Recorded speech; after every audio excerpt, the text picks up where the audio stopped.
Hello friends, something new with রিয়ার সাথে নতুন আরও একটা ভিডিও নিয়ে চলে এসেছি। আগের ব্লগটা যারা দেখেছে তারা জানো আমরা পিসির বাড়ি থেকে দীঘায় গেছিলাম, আর সেই ব্লগটা পুরোপুরি শেষ করতে পেরেছিলাম না, আধা রয়ে গেছিলো। তো যাই হোক, পরের দিন সকালে আমরা লুচি তরকারি খেয়ে চলে এসেছি সমুদ্রের ধারে। এখন প্রচণ্ডই জোয়ার চলছিল।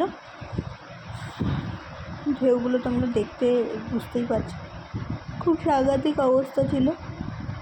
তার মধ্যে আমরা কেউই নামিনি, কিন্তু দুর্ভাগ্যবশত একজন নেমেছিল কোনো কারণে, আমি জানি না, সে ভেসে যাচ্ছিল। তাকে পুলিশ, ওখানকার লোকরা সবাই মিলে রেস্কিউ করেছে। এটা আমি চোখের সামনে দেখলাম এই প্রথমবার।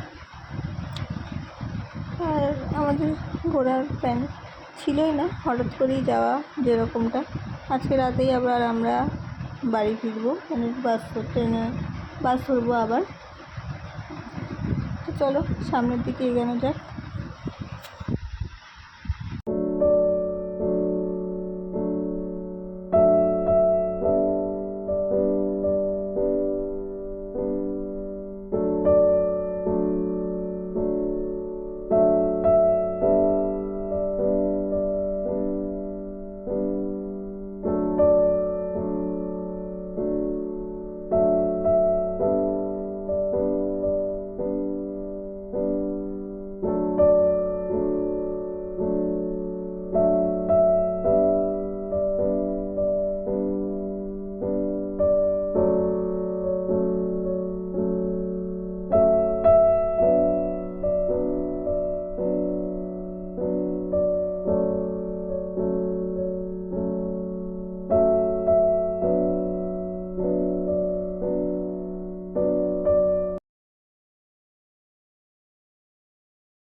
তারপর আমরা একটু দাঁড়িয়ে পড়ছিলাম।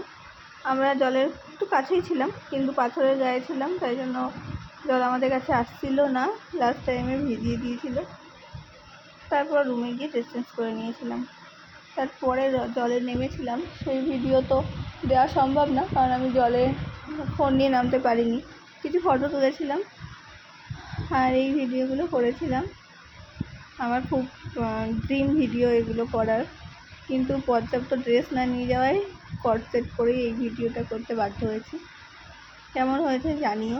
আর এই শর্ট টাইমে একটুখানি ট্যুর করতে পেরে বেশ ভালোই লাগছে।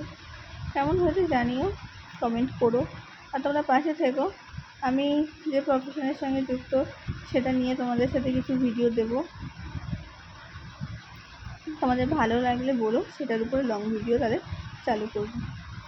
আর হ্যাঁ, কথা দিতে পারছি না, আগেও অনেকবার কথা দিয়ে কথা রাখতে পারিনি, বেশ কয়েকবার কথা দিয়ে কথা রাখতে পারিনি, যেটা বলছিলাম। আমি এবার থেকে চেষ্টা করব ভিডিও দেওয়ার, আবারও বলছি চেষ্টা করব। আমি জানি না কতটা পারবো। আমি খুবই বিজি একটা প্রফেশনের সাথে যুক্ত। যখন তোমাদের সাথে আমি পুরো ডিটেলস শেয়ার করব, তখন নিশ্চয়ই তোমরা বুঝতে পারবে। 221 জন যারা আমাকে সাবস্ক্রাইব করেছো, তাদেরকে অসংখ্য অসংখ্য ধন্যবাদ। তারা তাদের আরও ফ্রেন্ডস সার্কেলের মধ্যে আমার ভিডিও লিঙ্ক সরিয়ে দাও, যাতে আমি আরও সাবস্ক্রাইবার পেতে পারি। যত সাবস্ক্রাইবার বাড়বে, যত ভিউজ বাড়বে, কমেন্ট আসবে, আমার তত করার ইচ্ছা থাকবে, আগ্রহ বাড়বে। আর তোমাদেরও নিশ্চয়ই ভালো লাগে ভিডিওগুলো, না হলে সাবস্ক্রাইব করতে না। যাই হোক, অনেক ভুলভাল বকে ফেলছি, কী বলবো বুঝতে পারছি না। এখন রাত বাজে 2টো, এখন আমি ভয়েস ওভার দিচ্ছি। কিন্তু হ্যাঁ, সবথেকে অপূর্ব যেটা লেগেছে, দীঘার জগন্নাথ মন্দির। Wow, just wow. একবার তোমরা যাও, দীঘা খুব কাছে, 400-300 টাকা টিকিট, খুবই কাছে। যাও, 500-700 টাকা ঘর ভাড়া, তাও খুব একটা গায়ে লাগবে না। শুধু একবার নিজের চোখে দীঘার জগন্নাথ মন্দিরটা দেখে আসো।